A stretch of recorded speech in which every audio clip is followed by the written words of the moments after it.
Have we finally made it?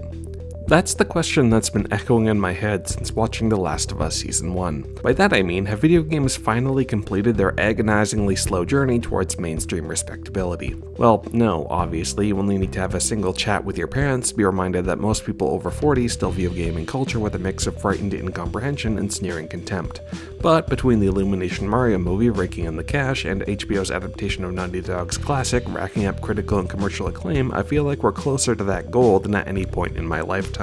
Of course, you'd also be hard-pressed to find a more contrasting pair of media to demonstrate this, aside from the fact that they both prominently feature mushroom people, so I was more interested in the latter by virtue of not being 7 years old. Of course, nobody needs to hear my thoughts on this, or indeed anything. It's pretty clear Season 1 of The Last of Us has already gone down as a win, but I did want to talk about it because I think it raises some interesting questions about how to adapt games into non-interactive media, a topic that's only going to become more relevant as it seems like the sluices have opened and we've got a whole bunch more of these coming down the pipe.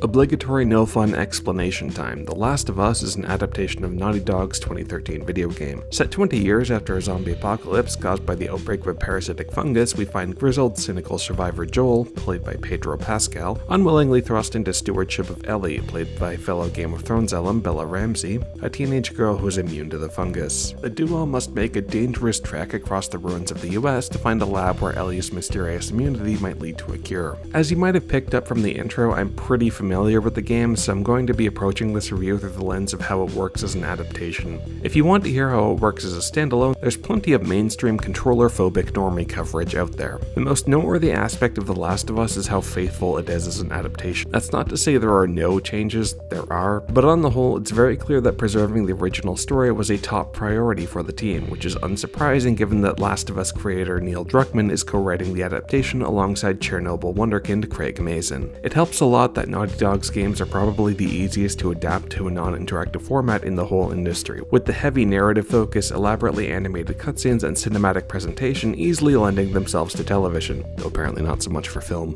Indeed, Season 1 of The Last of Us almost seems like a direct live-action recreation of the game's cutscenes at times. After suffering so many in-name only adaptations that viewed their source material with barely disguised disdain, it's positively delightful to encounter one that clearly cares about and tries to do justice to its game counterpart. In short, you needn't worry about it as an adaptation, there is clear passion on display here. Joel and Ellie's journey follows more or less the same structure as the one from the game, with some minor changes. Most of the non-story related combat sequences have been cut, which is both unsurprising and the right call when you're adapting to a non-interactive medium. The timeline in general is compressed, with the sequence in Billstown being excised entirely and most of the other plot points being stacked closer together. I'll discuss pacing in more detail later, but I will say while I can understand the creative decisions here, I do think some of the cuts were overly aggressive. So those are the cuts, but what about the additions? Well, there's the now well-known third episode that's almost entirely devoted to a gay romance between Bill and Frank, a short vignette in episode 2 showing the start of the outbreak, and the hunters from the Pittsburgh arc are significantly expanded on characterization-wise. Like I said, overall it's very faithful. I'll discuss how the changes measure up individually later, but on the whole I thought the additions were pretty good.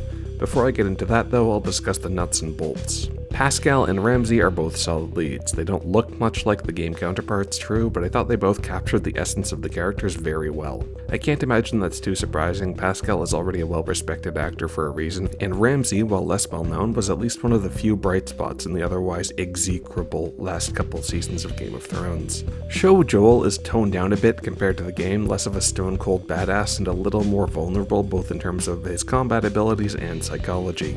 Part of this is a pragmatic change owing to the shift in medium, but likely also to let Pascal give the character a slightly broader emotional range. Ramsey's take on Ellie is a little more of a loudmouth and a smartass than I remember the game's version being, but I think it works with the adolescent braggadocio and teenage snark balanced out by the occasional flash of emotional transparency. I particularly like the pseudo-running gag of Ellie's continual fascination and befuddlement with pre-apocalypse society. Ramsey really sells her wonderment and confusion when presented with things like escalators and lingerie. They have excellent excellent chemistry together, and the development of their relationship from strictly business to surrogate father-daughter feels natural and organic. The secondary cast is pretty game across the board. That's to be expected. HBO usually doesn't misfire when it comes to casting. Nick Offerman's dramatic turn as Bill is a particular highlight, managing to convey both the awkwardness and excitement of a late-in-life coming out with considerable aplomb. I really appreciated the cameos from the games cast. They provided just the right amount of fan service appeal without disrupting the proceedings too much. The show's David doesn't look much like the game version, but he's suitably skin-crawling once the actor gets going. I don't have a whole lot to say here, since like the game, Joel and Ellie are very much the central focus, so let's just say it's fine and move on.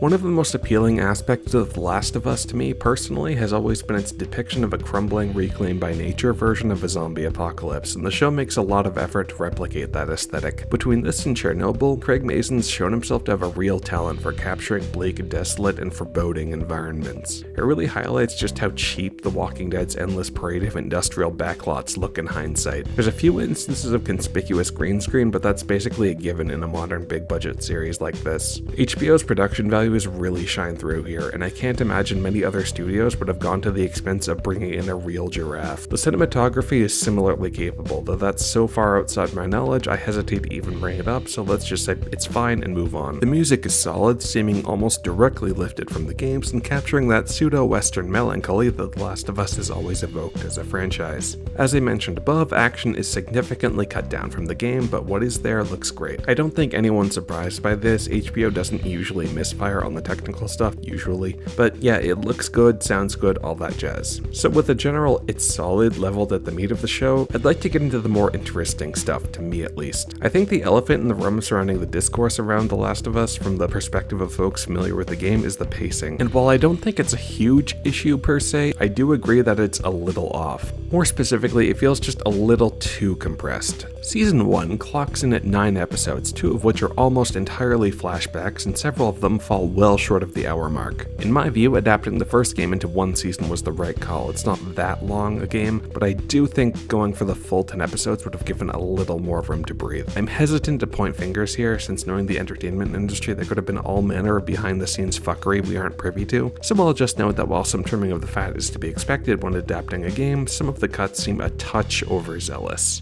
I'm sure anyone who's followed the discourse surrounding the second half of the show will probably be able to guess where this is going, so let's just say it. Where the hell are the infected? More specifically, I'm referring to how the infected are almost completely absent from the second half of the season. What I find really baffling about this is that the first 5 or so episodes actually make pretty good use of them. My favorite part of the entire season was the clicker sequence from episode 2, because it's just a pitch perfect recreation of how those things behave in the games, right down to their movements and vocalizations. There's even an extended explanation of how the show's version of the infected have a sort of hive mind running through the underground tendrils that can act as an alarm system for the infected, only for it to just never really come up again. The showrunners clearly understood how to use them effectively, so why just excise them from the story for most of the show? Well, according to interviews, it was an attempt to cut down on spectacle. Quoting Craig Mazin and Neil Druckmann in a Variety interview. Quote, Mazin, "A lot of the gameplay is centered on non-playable characters that you have to get around, stealth, kill, or just confront head-on. The NPCs were either raiders, cannibals, Fedra, or the infected. So there's a lot of fighting. I don't know what your ultimate kill count is on a typical run of The Last of Us, but it's in the triple digits for sure. It's much higher than we would want for the show," Druckmann added. As the co-director and writer for the original Last of Us game, he injected a healthy dose of action set pieces and heart-stopping fights with infected clickers to keep gamers constantly engaged. For the TV show, if an action scene doesn't move character and it was only there for spectacle, it was an easy cut for us." Unquote. So pretty much what everyone thought. The omission of most of the encounters with infected was meant to cut down on any action scene that didn't have immediate plot ramifications. A laudable instinct, but in my opinion, they took this approach a little too far.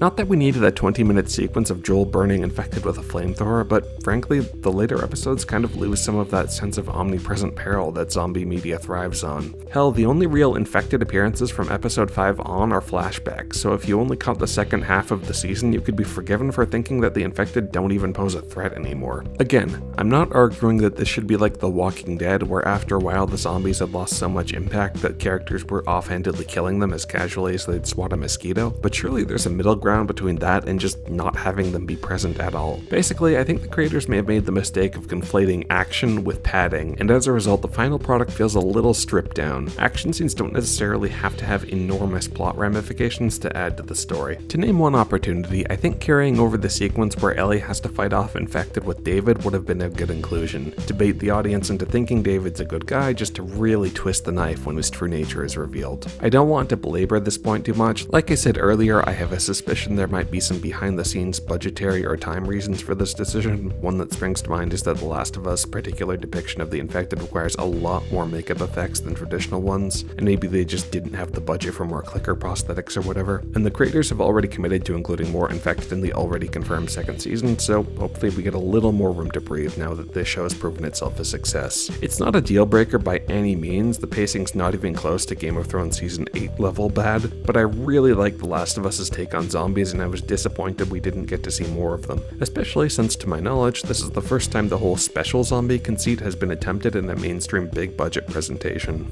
So yeah, overall I would have liked a little more action and hopefully any follow-ups will deliver on that. Alright, extended whinging about pacing aside, that's really my only major issue with the show. Do I think it's overall better than the game? Well, no, though comparing the two by that metric is kind of apples and oranges due to the fundamental nature of the experience. I do think there are actually a few improvements on a narrative level though, especially around the Pittsburgh arc, or in this case, Kansas City. The hunters from that segment of the game were pretty flat as antagonists with no real characterization beyond predatory assholes who kill people for their stuff. Here, they're recast as a post-revolutionary terror state that's deposed the military, then become just as tyrannical in their hunt for collaborators, complete with their own arc villain. Though I do wonder if that means they'll have to change up the WLF from Chapter 2, since that was kind of their gimmick too. I also think the show improved on Sam and Henry. Sam has aged down and made deaf, which I think was a good decision. The game version always struck me as being a little too childish for his age. Henry is given a backstory and more of a stake in the conflict than just another random survivor, being an informant who is now fleeing the Ascendant Revolutionary Militia.